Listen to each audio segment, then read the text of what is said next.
Meu amigo Danilo, tamo junto mais uma vez. Hoje, o Anhambi tem uma história antes de 2011 e tem uma história depois de 2011, que foi quando o Dr. Marcos Magalhães formou e veio trabalhar na região como veterinário e mudou da água pro vinho toda a região, tecnicamente falando.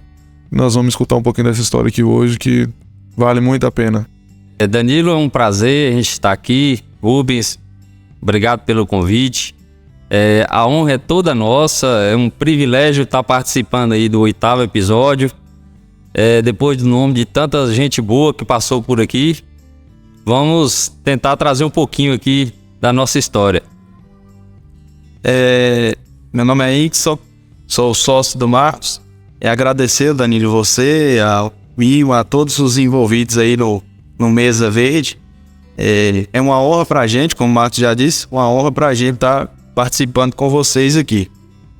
Ô Danilo, nós estamos falando aqui com dois profissionais, dois veterinários, que não é querendo puxar saco nem nada, mas realmente são dois profissionais que estão fazendo a diferença na região, de forma técnica. E eu também sou veterinário de formação, e a gente sabe a dificuldade que é trabalhar na região por conta das variáveis clima, por exemplo, né, que é uma que esse ano foi inevitável, mas eles têm feito um trabalho com resultado absurdo. Essa semana teve a AgriShow, teve a Exposebu, a gente teve lá com pessoas que conhecem o trabalho deles aqui. E a turma de Uberaba, né, é referência no Brasil. E eles elogiaram bastante o trabalho de Marquinhos e Kennedy por aqui. Para os íntimos é Marquinhos e Kennedy, tá, Danilo? Mas é um prazer. Em relação à agenda, antes de você imaginar criar esse podcast, eu já separo, assim, 2, 3 anos para frente, eu já separo algumas datas, já deixa marcado para mim. Aí o que eu for fazer no dia eu resolvo com eles. Rapaz, eu tenho o prazer de contar essa história, sabe? Porque eu conheci o Marquinhos na época que eu era menor aprendiz no Banco do Nordeste, e eu tive o prazer de conhecer ele. Pouco tempo depois, 1 ano depois, eu comecei a cursar veterinária, e ele foi um dos incentivadores para isso. E depois que eu comecei a cursar medicina veterinária em Montes Claros, eu estagiei com ele. Era bem corrida a vida, mas deu certo. E ele sempre falava, cara, tu vai ser meu sócio, tu vai ser meu sócio. E eu falei, rapaz, será que eu tenho essa moral toda? E aí, as coisas foram acontecendo e foi evoluindo até que... O rapaz ia ser caminhoneiro, moço. Aí eu tirei ele desse ramo. É mesmo? Meu pai agradece ele todo dia. Eu falei, não, vai estudar. Mas aí, em junho de 2019, eu me formei e vim embora pra cá trabalhar com ele já. Foi uma evolução muito grande pra mim. E não só depois de formado, Marcos me ajudou muito. É até um pouco emocionante pra mim falar isso, mas dentro da graduação ele me ajudou muito, sempre foi meu esteio. E pra falar da sociedade, a gente tem que voltar lá atrás, né? Quando a gente resolveu estudar veterinária. Foi interessante porque é o seguinte, lá em casa, o pai queria que todos fizessem medicina. E eu sempre gostei de roça, meu pai sempre teve fazenda. E eu segui sempre com ele nos finais de semana. E decidi gostar da veterinária já dessa época aí. E falei com ele, não, vou fazer veterinária. Estudei, fui para Belo Horizonte. Me formei lá na UFMG em 2011, que o Rubinho falou aí. Já tem um tempinho, né, Binho? O tempo passa voando. E não foi de cara assim que a gente foi trabalhar na área de pecuária, não. A gente chegou aqui para Guanabi em 2012. Trabalhei um tempo lá em Belo Horizonte mesmo, na área de pet. Foi o cavalo arriado que passou na época, né? A gente montou. E logo surgiu uma oportunidade para a gente vir trabalhar em Guanambi com um querido amigo, um bom profissional que fez um trabalho diferenciado também na região no período dele. Ainda continua atuando, ainda ensina muita coisa a gente, que é o Walter veterinário. Então eu tive o prazer de trabalhar com ele durante 3 anos depois da nossa formação. E em 2014 para 2015, finalzinho de 2014, dezembro de 2014, a gente resolveu seguir carreira solo. E aí apareceu a Repronutri. E foi nesse período, lá em Walter, que eu conheci o Kennedy. Ele chegou lá querendo arrendar o local, né? Pra montar uma loja de grãos, né? Grãos. E aí nessa época eu conheci ele, a gente foi pegando uma amizade. Ele me falava que gostava da área e eu incentivei ele. Hoje ele tá aqui, um irmão, um sócio, uma pessoa, um amigo. A pecuária desse ano de 2023 tá um momento muito desafiador, rapaz. Queda dos preços muito grande, o custo de produção muito elevado, mas tudo isso faz parte de um ciclo que a pecuária vive ano a ano, né? Que é o ciclo pecuário muito difundido aí entre os produtores já a respeito disso, mas é um momento do ciclo de baixa, né? É um momento do ciclo de baixa que vivemos e que precisamos buscar estratégias para contornar isso daí e aproveitar o máximo possível também desse ciclo. Diante essa dificuldade de mercado que a gente vem passando, a gente saiu na fase de cria, por exemplo, a gente saiu de um preço da arroba bom, que estava garantindo uma rentabilidade, e agora nós estamos com o preço da arroba da cria em baixa. Esse cenário que a gente está passando é como o Marcos está dizendo, vem de ciclo. Então é um ciclo que vem altos e baixos e que a gente tem que fazer planejamentos para tirar proveitos desse cenário. E existe várias estratégias que a gente faz e que a gente planeja junto com os produtores, junto com algumas fazendas que têm consultores que nos dá apoio, a gente também presta consultoria. Então, assim, em cima disso a gente consegue traçar estratégias para sair por cima desse fator que não depende da gente, certo? Depende de mercado. Mas muita coisa depende da gente e a gente trabalha em cima desses quesitos para garantir o nosso sucesso. Perfeito. Ô Danilo, vamos para a prática aqui. Quando acontece essas alterações, principalmente monetárias, de uma categoria ou outra, bezerro, por exemplo, absurdamente o preço de 2 anos para cá despencou de uma forma estranha, né? E aí todo mundo que não é profissional e técnico, o que ele faz, né, Marquinhos? O cara vê bezerro caro, o vizinho vendendo bezerro caro, o cara vai lá e compra bezerro, não, porque eu vou ganhar dinheiro com bezerro. Aí agora bezerro barato, o cara que comprou bezerro caro é o primeiro a desembarcar do negócio e sai vendendo tudo, porque bezerro não vale a pena mais.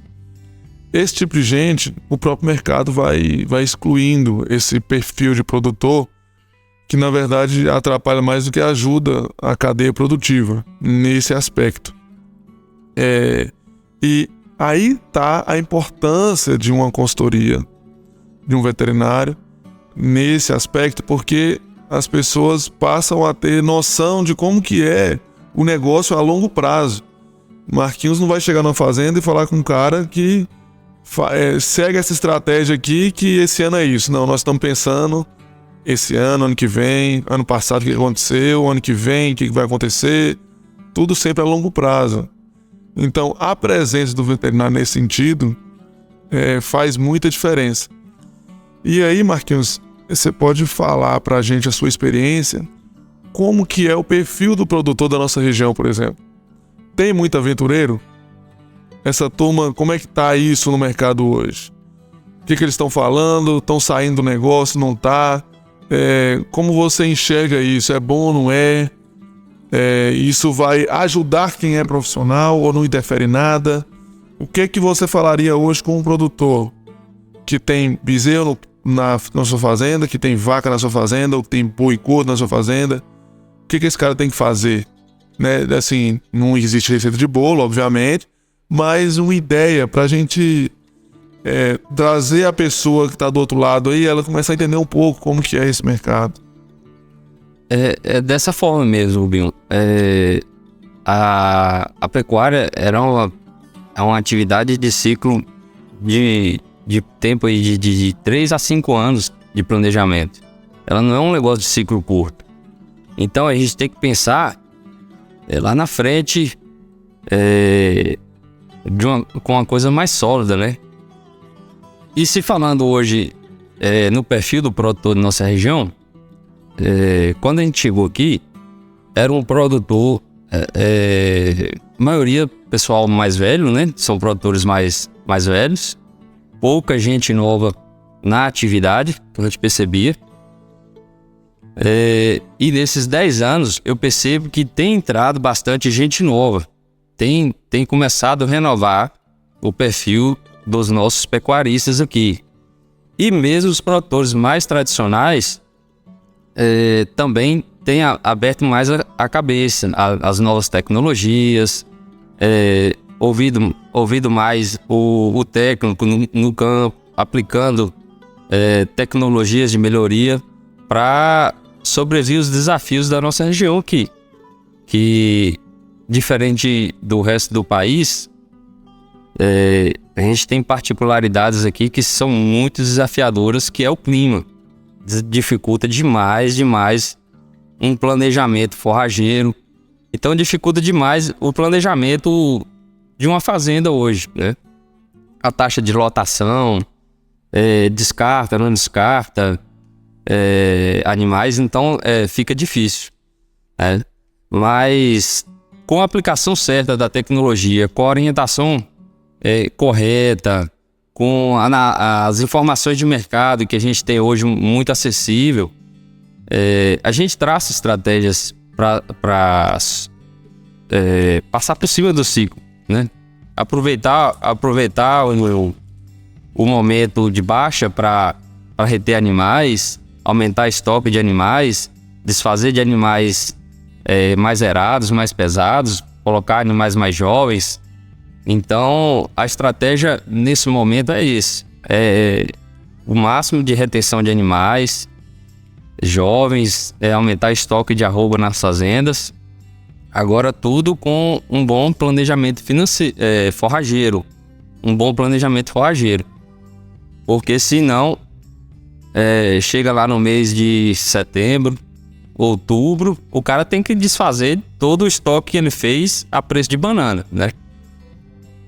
Isso aí. É verdade. Joga fora. Ô Marquinhos, com certeza vocês dois devem presenciar essa pergunta sempre. Que as pessoas chegam pra gente e falam assim: rapaz, eu tô com uma fazenda, pasto sobrando, não sei o que eu coloco lá. Eu acho que vou comprar uma bezerrada e vou botar na fazenda.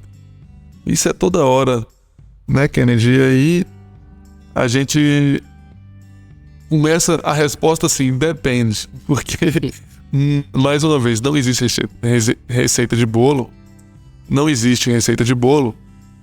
E, tecnicamente, o próprio perfil do produtor não é só a fazenda, mas às vezes o perfil do produtor não é de criar bezerro, por exemplo. Às vezes o cara não é de fazer cria. O perfil dele é de fazer cria ou de fazer engorda. Então, no início com a consultoria de vocês, quais são os aspectos, vocês vão para uma primeira visita, quais são os aspectos que um veterinário deve avaliar numa fazenda, Kennedy, que vai abrir o leque, abrir a visão de iniciar um trabalho, né, naquela propriedade? Binho, primeiro o que a gente quer entender dentro de uma propriedade para saber o que o cara faz, se é uma cria, se é uma recria engorda, é ele, é o proprietário, certo? A gente quer entender o perfil dele, porque não adianta nada a fazenda tá com aptidão para fazer uma cria, a gente tem tudo para fazer cria, mas o cara não gosta de cria.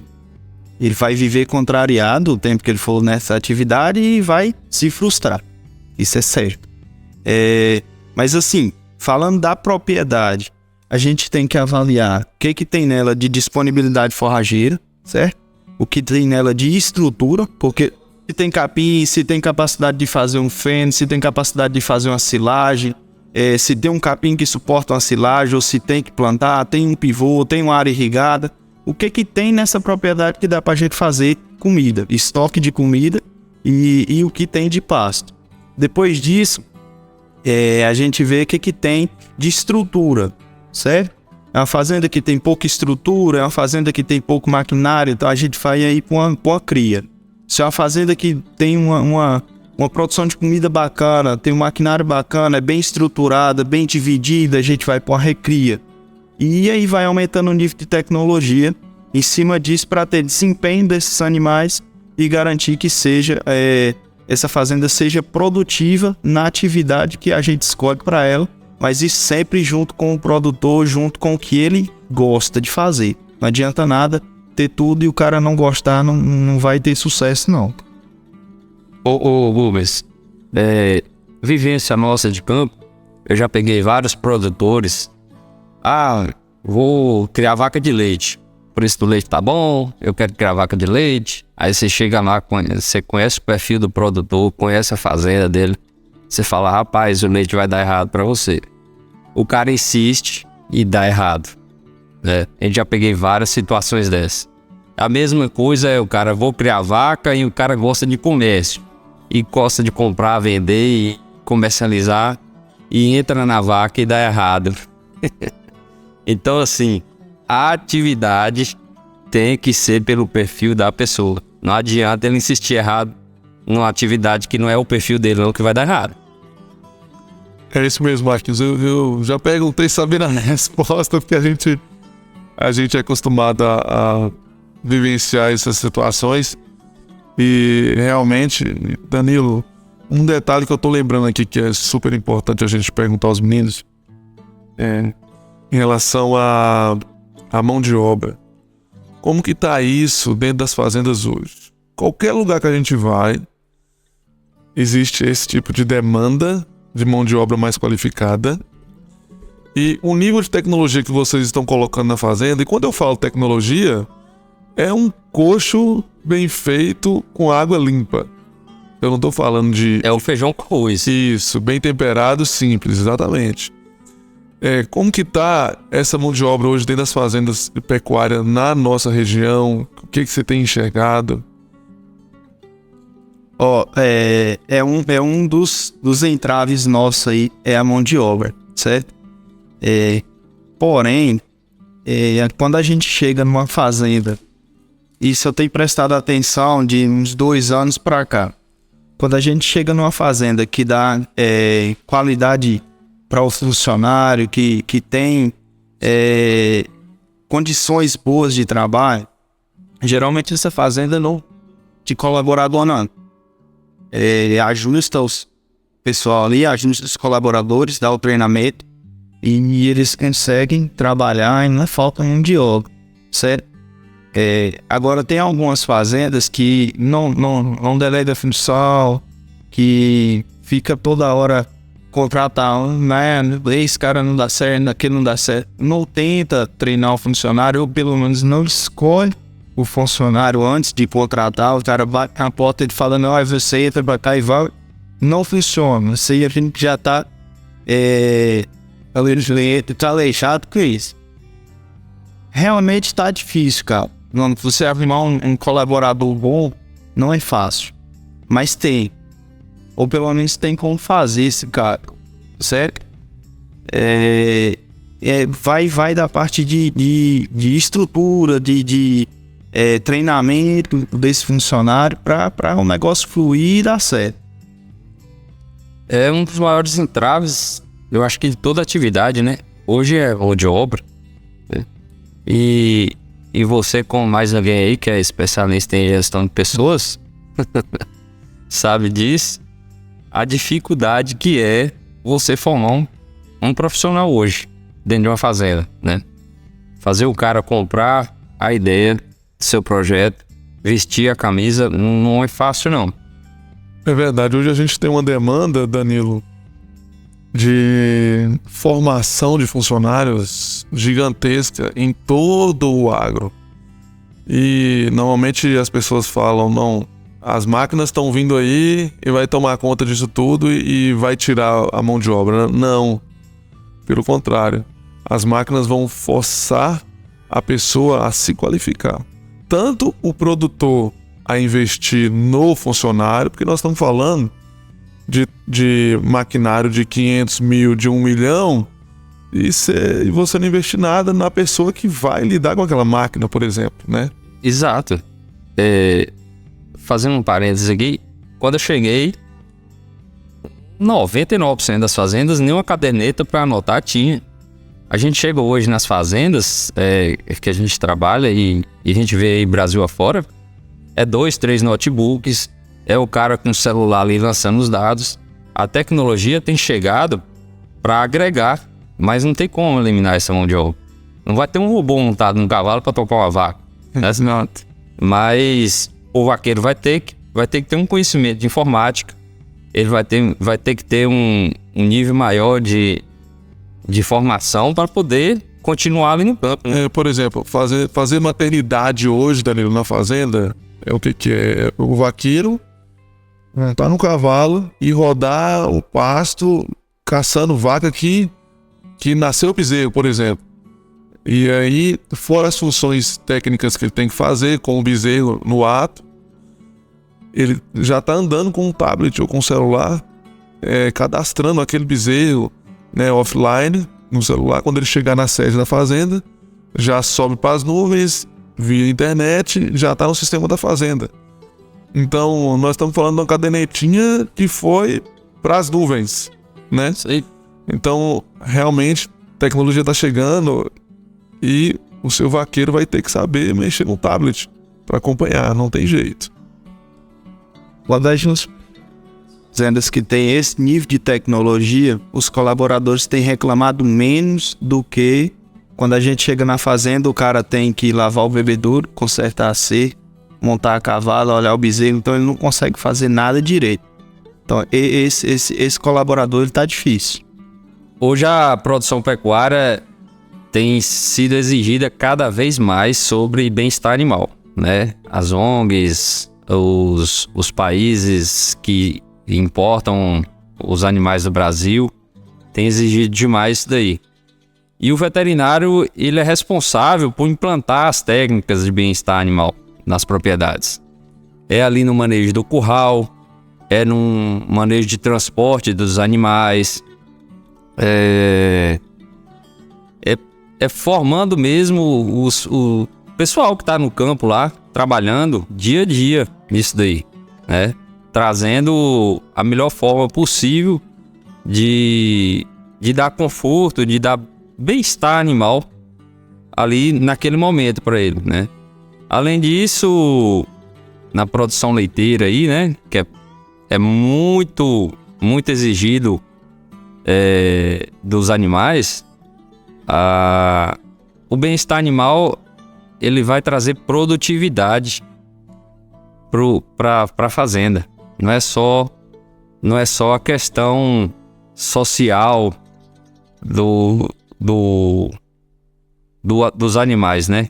Então, ele vai trazer benefícios para o produtor, né? No corte, na parte de confinamentos, isso tudo traz retornos hoje em dia.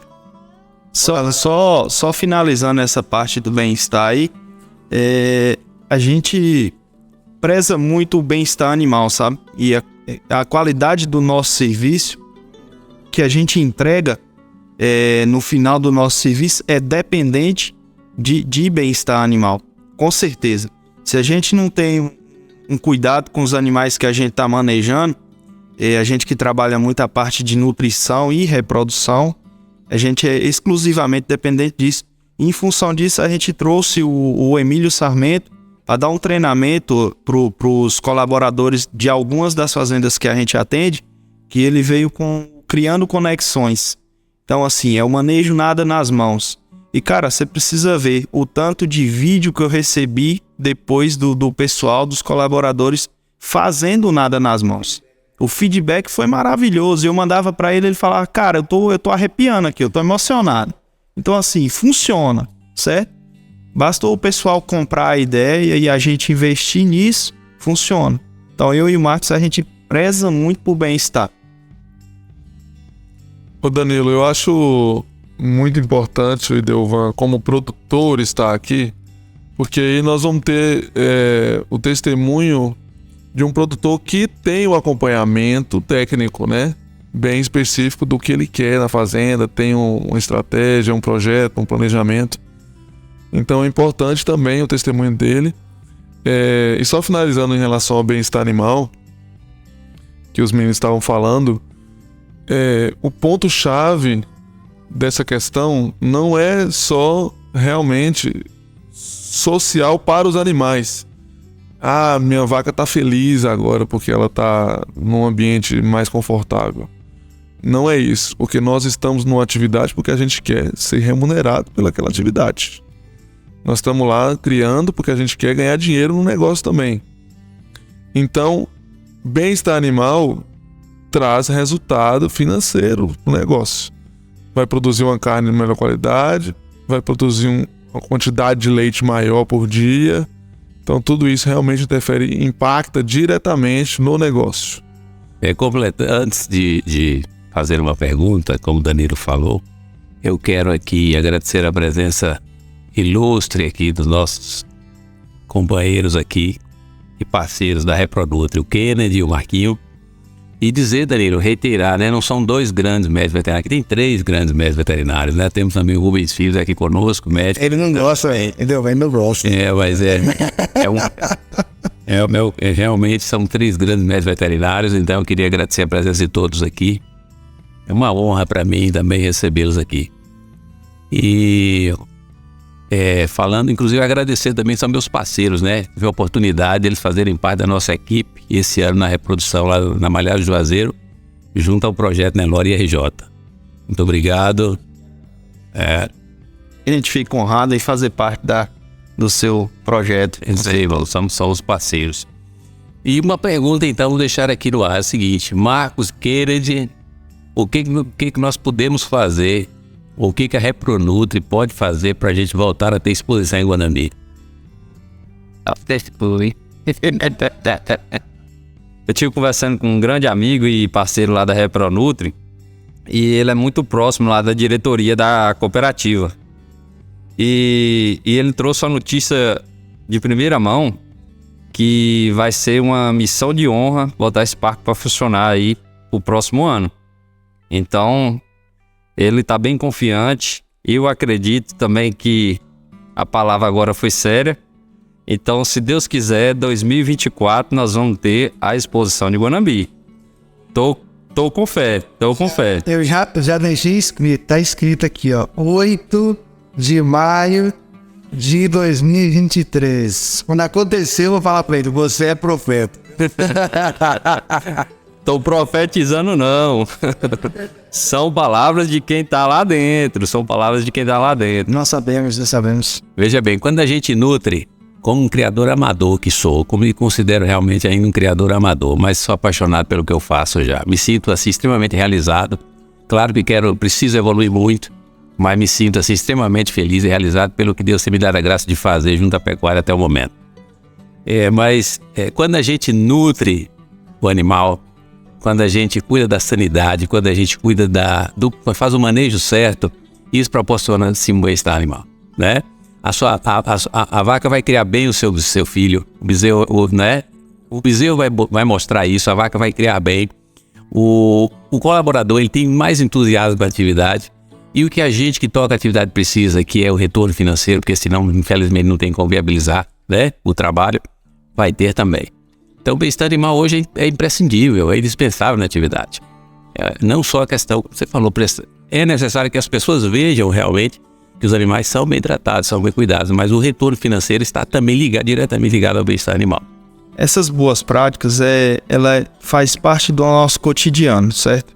Isso é um legado nosso, que a gente tem que respeitar o animal que a gente está trabalhando. Eles são nossos pacientes e a gente tem que trabalhar com dignidade e respeito, e assim a gente garante o bem-estar, garante a produtividade, garante reprodução. Então, assim, desde o manejo que a gente cobra ali dos colaboradores para conduzir um animal com cuidado, na nossa ética, na nossa bagagem de ética ali, trabalhar com sanidade, 100% sanidade, respeitando os animais, evitando transmitir doenças, por exemplo, material descartável, tenho que conduzir ele como descartável, ter condições de trabalho, certo? Eu preciso de estrutura para que eu consiga garantir isso no meu momento de trabalho ali no manejo. Então eu preciso de algumas coisas, inclusive estrutura da fazenda. E aí a parte que diz respeito ao médico veterinário é essa questão de orientar a equipe de trabalho, trabalhar com ética e ter o que é descartável, o que é material que não pode ser reutilizado, não reutilizar, não tá transportando, utilizando material, por exemplo, descartável de uma fazenda para outra. Então, isso aí é que a gente preza muito para ter essa qualidade de trabalho aí. Entre as boas práticas também que a gente procura também passar para os colaboradores nas fazendas é orientar eles a não usarem ferrões, ferir os animais, evitar um cachorro ali no curral na hora do manejo, mordendo os bichos, muito barulho, agitando o gado, sempre procurar fazer um manejo mais calmo, né? Nesses pontos aí que a gente foca no dia a dia, no manejo no curral, né? Nas pastagens, água limpa, de boa qualidade, fornecer alimento suficiente para aqueles animais, bem mineralizados, né? Como que a gente falou, a sanidade tem que estar em dia, fazer as vacinas, as obrigatórias, as não obrigatórias também, para dar qualidade e bem-estar para esse animal. Tudo isso vai refletir na parte financeira, que vai produzir mais carne, vai produzir mais leite.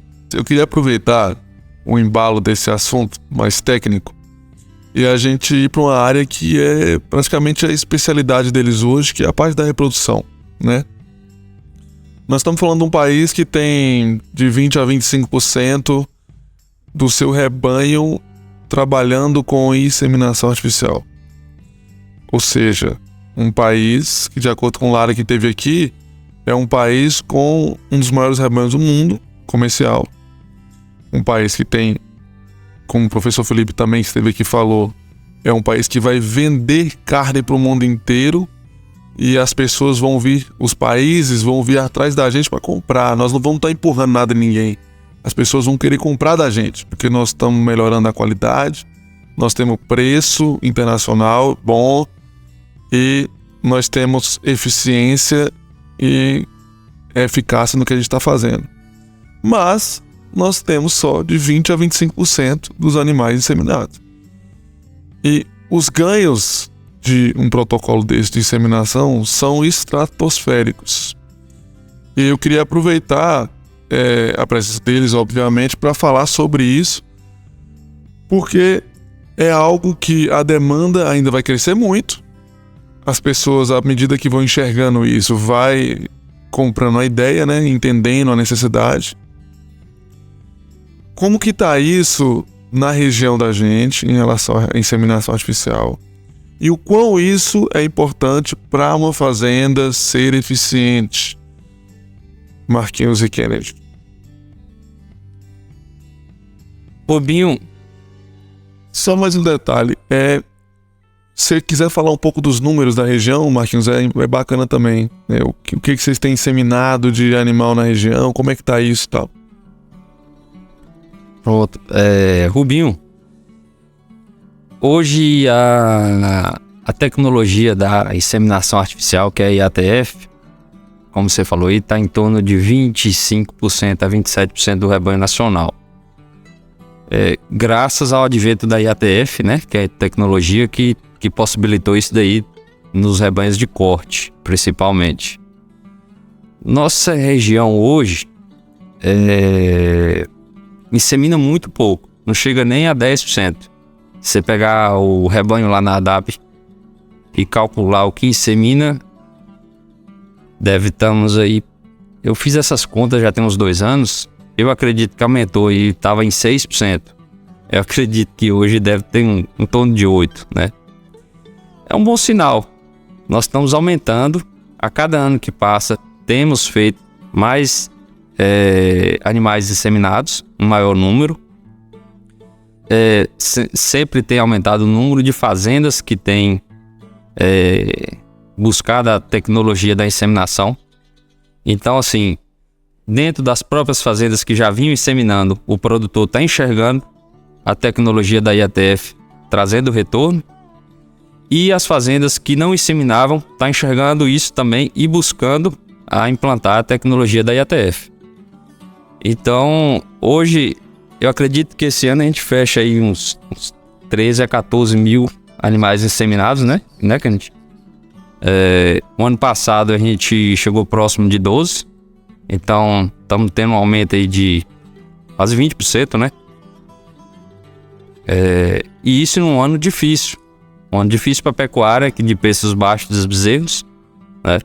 Mas que o produtor tem enxergado que sem a tecnologia feita de forma correta, não consegue se alcançar resultados satisfatórios e rentáveis, né? Então, tem crescido em nossa região. Eu acredito que nós vamos aproximar cada ano que passa da média nacional. Ô Danilo, vou apertar os meninos aqui agora, tá? Me convença por que eu deveria inseminar meus animais. Kennedy. Rapaz, como é que cara, a gente é um pouco delicado falar disso, sabe? Porque vai de cada sistema que a gente chega. Eu chego numa fazenda, para eu trabalhar em inseminação, eu preciso de alguns critérios. Então, assim, eu não posso te oferecer um serviço se você não faz uma sanidade, se você não usa um suplemento mineral, se você não tem estrutura. Aí é tiro no pé, né? Aí não adianta nada. Mas já que você tem estrutura e quer que eu te convença, vamos lá. Quando a gente trabalha, se eu chego numa fazenda, a gente tá numa fazenda que não faz estação de monta, que não faz nada, que é o mínimo, a gente precisa fazer a retirada dos bezerros, a desmama, para que essa vaca volte em estro, certo? Ela vai estar em anestro por conta da presença do bezerro, às vezes ela para na seca, tem perca de score corporal, e aí esse animal só vai voltar a ciclar quando ela tem um pouquinho de deposição de gordura, e isso depende da retirada do bezerro. Então, assim, no outro cenário, a gente faz estação de monta, né? O que é estação de monta? Eu determinar quando que eu vou trabalhar a reprodução dessas vacas, seja com inseminação artificial ou com o touro, né? Que a gente fala monta natural. Aí a gente definiu isso aí, então tá. Eu uso o touro, tá? Uma vacada que usa touro, você tem vamos ter um exemplo lá de, sei lá, 100 vacas que usa touro, e você delimitou lá 5 meses no ano que é para trabalhar essa reprodução. Essas vacas, elas vão vir no cio lentamente, e a maioria delas vai ficar em anestro e vai emprenhar só no final da estação de monta. Isso faz com que eu tenha bezerros nascidos os 5 meses, não tem uma grande concentração de bezerro no início da estação de monta, e esse bezerro do início de estação de monta é o que a gente chama de bezerro do cedo. Ele é um bezerro que desmama mais pesado, porque tem disponibilidade forrageira, tem comida de qualidade melhor do que um bezerro que eu vou desmamar ele mais tarde, já na seca, e essa vaca está perdendo score corporal e talvez ela não emprenhe mais. Faço um parêntese, que é o seguinte, Rubinho. O bezerro que nasce hoje em outubro, aqui na nossa região, que é considerado o bezerro do cedo, para o bezerro que nasce em janeiro, fevereiro, ele coloca uma arroba a mais na frente do bezerro desmamado da tarde, na mesma idade. Então já está aí um fator interessante, né? É uma arroba a mais produzida. No lote que eu tô citando aqui de 100 animais é 100 arroba. Se não faz diferença para vocês, para mim faz. E muito. Então assim, cara, aí quando a gente trabalha com IATF, o que é IATF? IATF é inseminação artificial em tempo fixo. Eu vou induzir o cio da vaca e eu vou inseminar ela no momento que eu quero, que eu acho mais oportuno, que eu acho que vai me dar um resultado melhor, certo? Então, eu vou garantir com que essas vacas tenham cio. E aí um dos benefícios dessa técnica é concentrar partos. É eu fazer o bezerro nascer em determinado momento que eu vou aproveitar disso para fazer com que ele tenha um maior desempenho e desmama com um peso adequado e não deixo a fêmea sentir. Quando eu vou desmamar essa vaca, ela vai estar gestante. Outra coisa é que quando eu faço uma IATF e eu insemino essas vacas, vamos usar a média nacional, 52% fica e prenha, essas demais vacas vão voltar no cio. Ela vai repetir o cio com 21 dias aproximadamente, de 18 a 22 dias. E aí, se você, como você pediu para eu convencer você, se você quiser colocar touro, e aí o touro vai cobrir parte dessas vacas e uma parte ainda vai demorar a voltar a cio. Por isso que o que a gente prefere trabalhar hoje é 2 IATFs e um repasso com touro. Ou seja, eu faço uma IATF, faço outra IATF e o repasso com touro. Por que essa segunda IATF? Tem o professor Pietro da USP, junto com outro professor da Universidade de Lavras, eles fizeram um estudo, divulgou agora esse ano, em que 25% dessas vacas que você faz a primeira IATF e põe repasso com touros, elas entram em anestro. Ou seja, elas não ciclam mais. E quando você faz a primeira IATF, 50% emprenha, e aí você faz a segunda, você aproveita esses 25% que entram em anestro e elas vão entrar em estro, vão emprenhar mais ou menos metade na segunda IATF e quando você quer trabalhar com touro, o touro dá conta e aí do terceiro cio, a gente finaliza uma estação de monta curta, os bezerros nascem num período concentrado, temos lote homogêneo e desmama com peso bacana numa estação de 3 a 4 meses aí, que é o que a gente considera ideal. Não é todo mundo que consegue trabalhar assim, eu tô falando do sistema ideal, certo? Então, Rubinho, nós vamos produzir uma arroba a mais para o bezerro do cedo. Nós vamos colocar um touro de alta genética, que vai agregar mais peso ainda de desmama em relação aos touros da fazenda. Mais vacas prenhas, mais bezerros nascidos ao final da estação de nascimento. Então nós vamos te oferecer mais desmama mais pesada, ganho genético, animais mais produtivos e mais dinheiro no seu bolso. Ô Danilo, só complementando essa pergunta sua, para contextualizar, né? Hoje a gente tem uma demanda muito grande de produtores que nós veterinários temos que chegar na fazenda para apagar incêndio, para depois botar o negócio para rodar com planejamento, estratégia, né? Porque a ansiedade do produtor de ver resultado é muito grande e nós técnicos temos que enxergar isso e entender também. Então, quando a gente fala aí de menor espaço de tempo, quais são as estratégias que a gente bola para trazer resultado no curto, médio e longo prazo para o produtor? Como é que a gente vai dividir essas demandas, né? Como é que nós vamos dividir essa energia dentro da fazenda? Acho que se a gente passar por alto nesses aspectos, Marquinhos, que acho que fica legal para o produtor que está nos ouvindo entender como é que o veterinário trabalha dentro de uma propriedade. Entendi. É o seguinte, a gente pensando aí em dividir a pecuária em 3 grandes grupos, né? A pecuária de corte, que é o que a gente está falando aqui mais hoje. A gente tem a pecuária de cria, que é o criador das vacas que vão produzir bezerro. Tem a pecuária, o pecuarista de recria, que é o período ali da desmama até o boi magro, 12, 13 arrobas. E o pecuarista de engorda, que vai pegar o boi magro aí de 12, 13 arrobas e terminar para o abate, tá? Pensando na pecuária de cria, a gente não consegue reduzir tempo de gestação de um animal para encurtar esse prazo, né? Então, a gente consegue intensificar a produção, produzir mais animais desmamados, mais preeses das vacas, mas a gente não consegue diminuir a gestação de uma vaca que é em torno de 270 a 280 dias, né? Então, a gente não consegue reduzir tempo nesse ponto, mas a gente consegue desmamar mais arrobas no mesmo período de tempo, né? Então a gente aumenta a produtividade. Quando a gente pensa na recria e na engorda, o veterinário ele vai entrar aí na parte mais nutricional, né?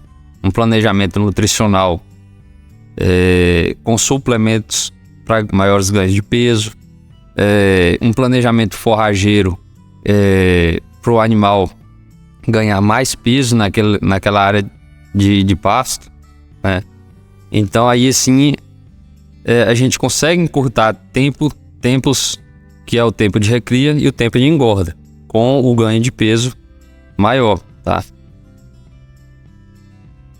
São todas as propriedades que a gente vai implantar essas tecnologias, não são, vai depender muito do que o produtor tem de capital disponível para investir, estrutura, como a gente falou no começo da fazenda, né? Divisão de pastagens, nível de tecnologia dessas pastagens, se ele aduba, se não aduba. Então são uma série de fatores que a gente precisa analisar e planejar como alcançar isso daí, tá? Pra você ter ideia, a gente consegue fazer uma recria hoje em torno de 6, 7 meses, né? No modo intensivo e no modo extensivo, isso aí tem fazendas que chegam a 2 anos, 24 meses, né? E da mesma forma engorda. Tem fazendas que na forma extensiva vai terminar um boi gordo com 5 anos, 4, 5 anos, né? E tem fazendas tecnificadas que chegam hoje a terminar um boi com 18, 20 meses, né? Então, é o ciclo ali da gestação, dos 9 meses que a gente não consegue mudar, mas toda outra etapa a gente consegue encurtar isso daí e aumentar a produtividade, seja mais arrobas por hectare, que é um parâmetro aí para comparar atividades. Tudo isso que o Marcos acabou de falar é extremamente dependente de três fatores, 3 critérios, que é genética, sanidade e nutrição, certo? Quando a gente tem um animal que ele tem genética, a gente tem uma nutrição adequada e garante a sanidade desse animal, a gente consegue intensificar o negócio e fazer com que esse animal seja o máximo, expressar o máximo do potencial dele no menor espaço de tempo. E aí a gente consegue fazer isso. São esses 3 fatores que proporcionam.